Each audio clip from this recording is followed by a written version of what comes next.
Bueno, a continuación vamos a hablar sobre el capítulo número 5 de la ética de Badiou, el problema del mal.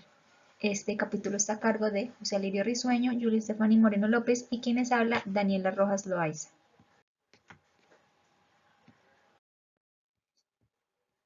Bueno, en el subtema de la vida, las verdades, el bien, pues el autor habla sobre que el ser humano, como especie viviente, se puede llegar a diferenciar de otras especies del mundo en el sentido reflexivo y racional de los hechos. La anulación inconsciente del raciocinio en busca del placer vulnera la benevolencia y la libertad de otros individuos más pequeños del eslabón. Entonces él habla de lo que hace surgir el bien y por vía de simple consecuencia el mal concierne exclusivamente a la rara existencia de los procesos de verdad. Entonces él habla de que el bien es la normal interna de una desorganización prolongada de la vida.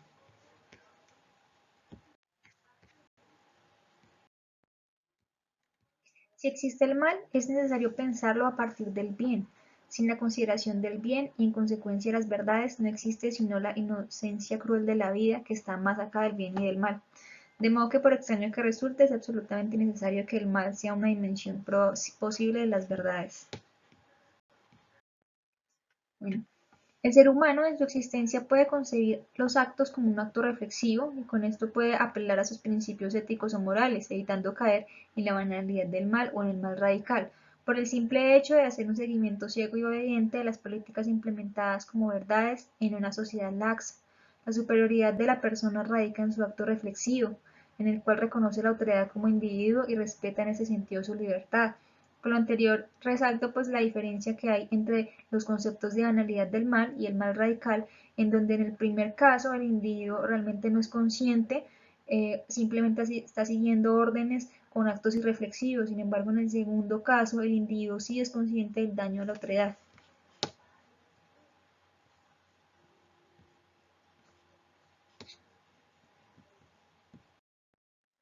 Los partidarios de la democracia y de los derechos del hombre gustan mucho con Hannah Arendt de definir la política como la escena del ser en conjunto.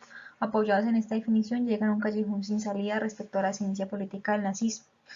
Contextualizando un poco, Hannah Arendt fue una filósofa alemana quien en expresión de su época sugiere que la razón del problema proviene de errores y equivocaciones en las reflexiones y el juicio. Todo esto producto de sistemas políticos opresores. Bueno, con respecto al capítulo, retorno al acontecimiento, la fidelidad, la verdad. Debemos recordar las tres dimensiones capitales de un proceso de verdad. Primero, pues el acontecimiento que hace advenir otra cosa. La fidelidad es el nombre del proceso. Se trata de una investigación continua de la situación bajo el imperativo del acontecimiento mismo. Y la verdad que es aquello que la fidelidad reagrupa y produce. Estas tres dimensiones del proceso tienen características ontológicas esenciales. Entonces, el carácter ontológico fundamental de un acontecimiento es el de inscribir, nombrar el vacío situado, que en este caso sería la razón por la cual aquel se constituye como acontecimiento. El ejemplo, pues, que nombran en el libro es el surgimiento con Haydn del estilo clásico de la situación musical. Pues como sabemos, la situación musical está regulada predominantemente por el estilo barroco, pero Haydn encontró un vacío en el conocimiento musical y creó un nuevo tema musical, en este caso el estilo clásico. Entonces, el acontecimiento se fundamenta principalmente en el vacío que haya de ese conocimiento previo, es decir, en la razón. Em, la fidelidad jamás es necesaria. El único principio de perseverancia, pues en este caso fidelidad, es el del interés. La perseverancia de alguien en una fidelidad, pues obviamente es aleatoria. Sabemos que el interés es aleatorio. Solo en función de este carácter aleatorio hay un espacio para una ética de las verdades. Y pues esta es una característica fundamental para hablar de éticas de las verdades, el carácter aleatorio de la fidelidad. Con respecto a la verdad, una verdad agrieta los saberes. Una verdad es heterogénea a ellos, es decir, a los saberes, pero es también la única fuente conocida de saberes novedosos. La verdad fuerza los saberes. De estas tres dimensiones de un proceso de verdad, en este caso entonces convocatoria, es decir, por el acontecimiento del vacío de una situación, incertidumbre de la fidelidad, potencia de forzamiento de los saberes de una verdad, entonces dependen el pensamiento del mal. ¿Y en qué depende el pensamiento del mal? Entonces, aquí en el siguiente capítulo, pues ya nos explican mejor qué es bosquejo de una teoría del mal, el simulacro y el terror. Entonces, el mal tiene tres nombres. Imaginar. Entonces, imaginen que un acontecimiento convoca no al vacío, sino al pleno de la situación anterior. Entonces, acá es lo que llamamos el mal y lo llamamos como simulacro o terror. Es decir, que este vacío del conocimiento realmente no sea un vacío del conocimiento, sino que lo simule. Entonces ya no estaríamos hablando de un acontecimiento, sino de un simulacro o terror. El otro es quebrantar, que quebrante la fidelidad. Eso es mal. Y es mal como traición en sí mismo del inmortal como ser que es. Y por último, identificar una verdad como una potencia total. Entonces acá hablamos de el mal como desastre, debido pues a que las características anteriores evidentemente pues eh, son falsas, ¿no? Entonces ya instaurar ese acontecimiento, esa fidelidad y ya generar una verdad, pues genera el mal como desastre. Entonces, terror, traición y desastre son lo que la ética de las verdades intenta evitar. Sin embargo, estos son al mismo tiempo posibles actualizados por el proceso mismo de una verdad. Es seguro entonces que no hay mal sino en tanto que procede de un bien. O no hay mal que por bien no venga, ¿no? Bueno, con respecto a el simulacro y el terror, tenemos que no toda novedad es un acontecimiento.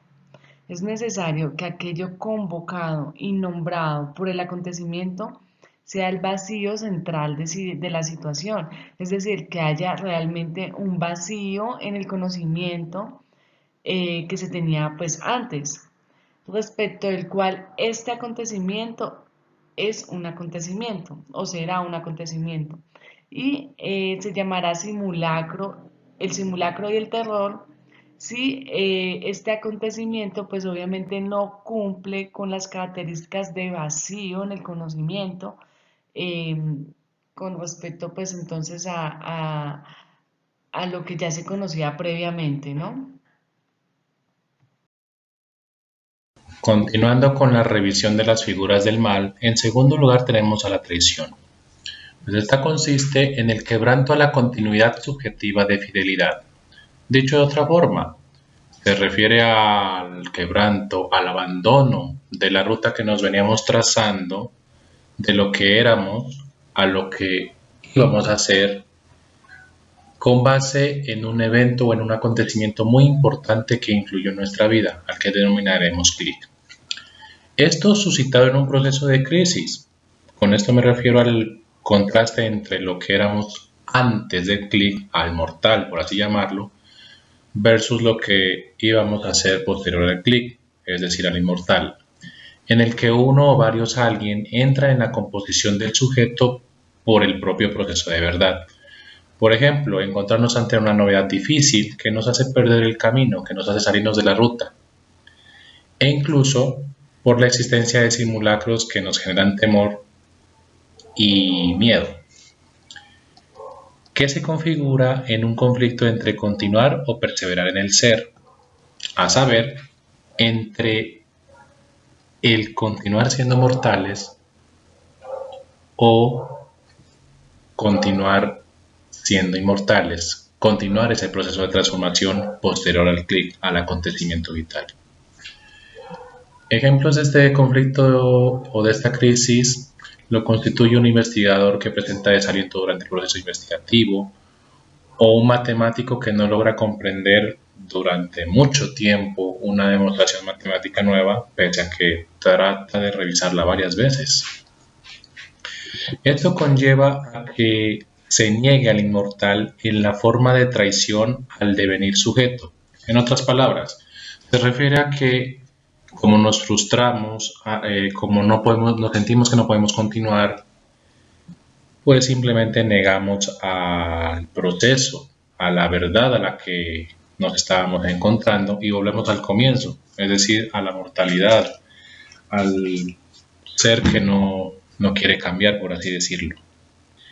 Y esto es un mal del que uno no se recupera porque siempre expone una verdad. Por supuesto, la verdad siempre está allí, siempre se encuentra, no se comunica, siempre se va a encontrar allí a la luz de todos y visible ante todos.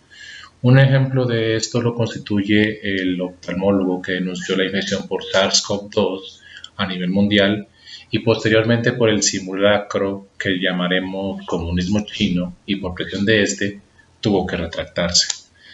Entonces a este conflicto se refiere este proceso de mal. En tercer lugar, y finalmente como figura del mal, tenemos al forzamiento de lo innombrable.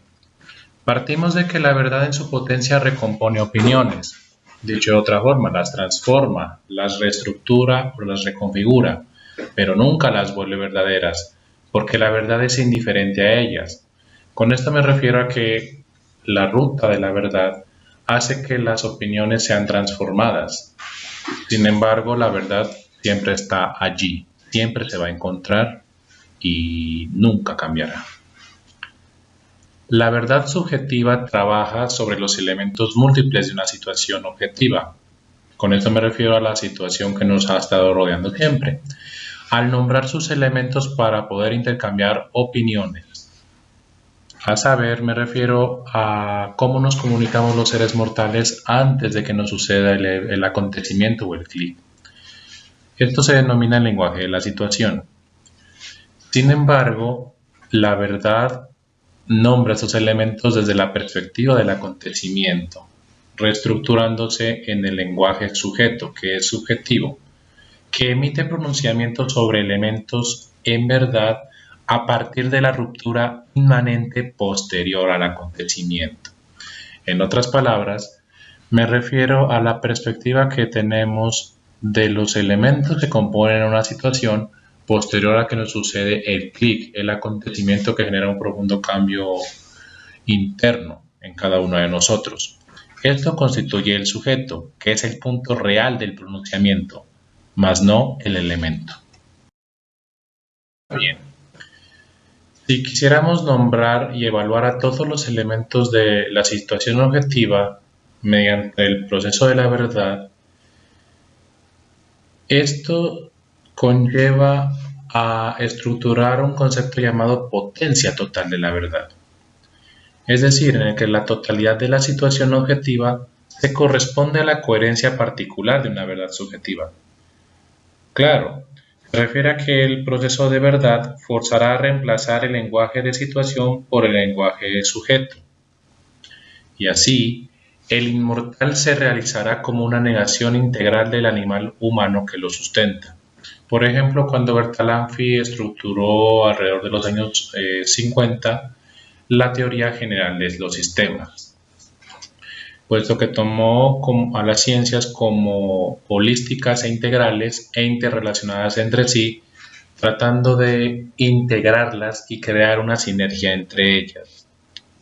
Sin embargo, este proceso de totalidad, de absolutismo, por así llamarlo, en la realidad corresponde a un mal.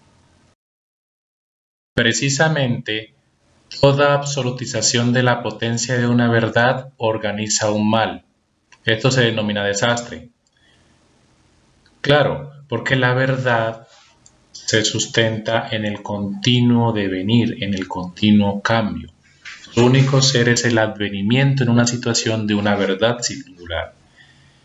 Y en este sentido, y de modo paradójico, la potencia de una verdad debe ser una hipotencia a su vez, puesto que la verdad se abre en las opiniones, se estructura con base en transformar dichas opiniones, en su actividad posverdad, en su continuo recambio posterior al clic, posterior al acontecimiento. En ese orden de ideas, al menos debe existir un elemento innombrable por el lenguaje sujeto y que solo pueda ser abordado por el lenguaje de la situación, es decir, en la vida sin verdad, en la vida que vive el mortal.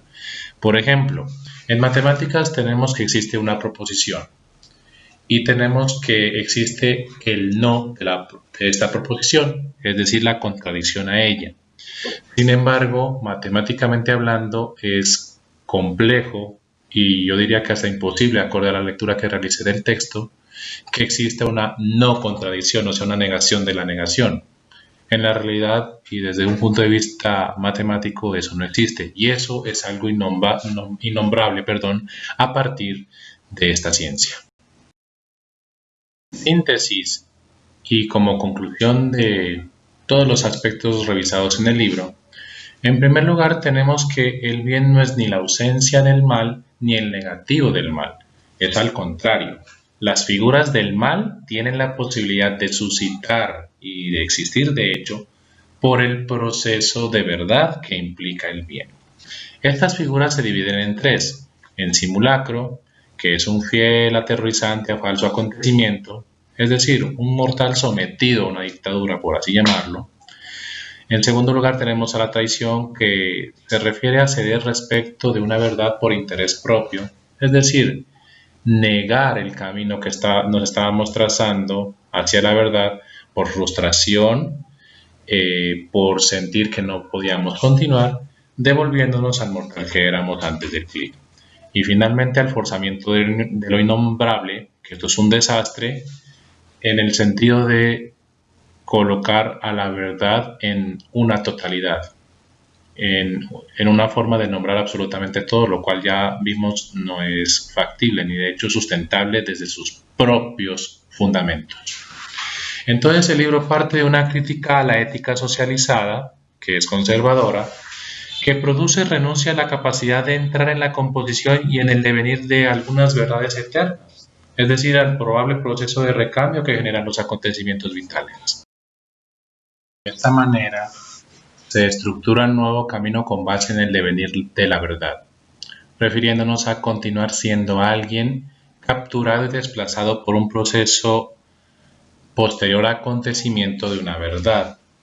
Dicho en otras palabras, al quebranto que nos genera el clic y que suscita una transformación de nuestra perspectiva de la realidad mediata. Esto con base en tres fundamentos: discernimiento, es decir, desprendido de los simulacros, con valor, es decir, no cediendo, y con cierta reserva, a saber, no dirigiéndonos a los extremos de la totalidad.